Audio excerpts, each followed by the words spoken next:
Okay. I know what you want to say. Another up and coming YouTuber who failed in a previous genre and is now trying their luck with something they have zero knowledge about. Now, listen, guys. Actually, this account is pretty old, so happiness. In reference to the anime One Punch Man, I mean, spoilers for season 1, 2, and a little bit of the manga. Not that much, but kinda.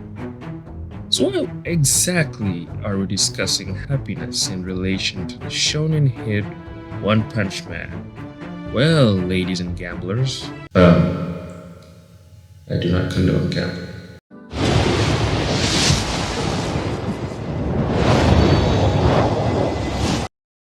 Happiness has one major flaw, and that flaw is within its very definition. Happiness is a state of well being characterized by positive emotions, joy, contentment, and a sense of satisfaction with one's life.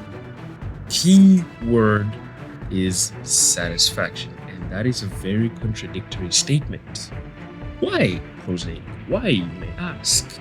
Why is this contradictory? Well, look at the conditions.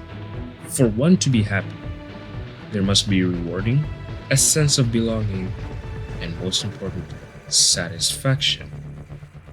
These are all things our protagonist Saitama experiences, but one might ask, is happiness the journey to achieve the end goal, or is it the end goal itself? Stay with me now. Was Saitama happier as a weakling and during the process of getting strong, but after obtaining such godlike powers, he lost the feeling of satisfaction, a key condition for happiness? So it becomes a loop: dissatisfaction, fighting for an end goal, achieving the end goal, and then dissatisfaction once more. And this cycle, it's looking a little too similar with something. Again, this is not a gambling channel. According to Greek mythology, yes, we are going there.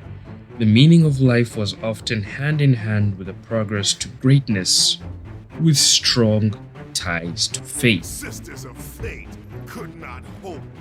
Progress to greatness, to live with honor and excellence, living up to your highest potential, being the best version of yourself in strength, intelligence, courage, or morality.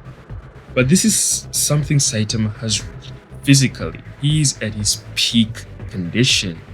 I'd say, I don't know about mentally. I mean, guy's kind of broke. Mental isn't broke going. Okay, anyways. Well, on the morality side, Saitama is a pretty decent guy. And on the physical side, he's always peaking. So, the Greeks believed in fate and reaching to greatness. They believed, since the meaning of life is, in my opinion, the meaning of life is to be happy. But for these guys, their meaning was to reach a greater path. And they more emphasized on the progress to reach there. That is why the length of your life didn't matter. But that contradicts happiness. For happiness, for you to be happy, you would have had to achieve your goal. It's empty at the top. There's nothing, there's no life, there's no vibrancy. This is the major flaw of happiness. Don't believe me? What did the Vikings believe? The Vikings believed of living an honorable and die gloriously. In Norse belief, life was a battlefield and its meaning was tied to courage in the face of death, loyalty to kin and clan, and earning a glorious death in battle. Boros, having achieved ultimate form and being the best version of himself, found no enjoyment in his life until he came to face an ultimate challenge, which was our very own Cape Baldy. What does this tell us? I mean, these guys also believe in the fates. I'm not gonna say these words, but here they are. If you died bravely, especially in combat, you were chosen by the Valkyries and taken to Valhalla, where warriors feasted and trained for Ragnarok. There is always a path to a greater purpose. Now you may be thinking Saitama does have something to protect. His happiness should align with the Norse mythology because he is the strongest being of his verse, technically. I mean, like, no one's beating him. He can protect those around him, his friends, his closest allies.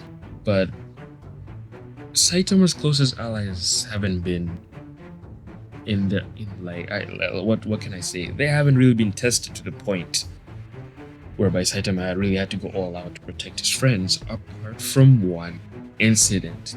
We're getting into manga stuff right now. When Genos was killed by Garou, and in that moment Saitama had failed to protect his friend. So what can we get from this? If Saitama's duty is to protect, and that would lead to his happiness, then why isn't he happy? I mean, clearly the guy protects on a daily basis, whether it's out of convenience because most of the stuff happened around his apartment, or if he truly feels the need for that. In Saitama's own words, just a guy who's a hero for fun. He trained hard to become a hero. He is doing the hero stuff, but why does he feel unsatisfied? It's the desire to learn, the challenge behind it, but to look for a challenge is to go against the principles of happiness, to reach the end goal, to rest on the sunset after achieving it all. That contradicts happiness. For happiness, you have to be self-satisfaction. But how can one be satisfied if they're still looking for a challenge? Does that mean happiness is unattainable? Yes, we'll get back to that later. Boros and Saitama were the only beings to reach their peak, and what came after was boredom. If you want further proof to illustrate this, look no further than the god in the Saitama universe. He has everything he could possibly want. The power to destroy any being in the universe. But what does he do? Trickery, granting others godlike powers and even challenging his own creations. The struggle for satisfaction is painful.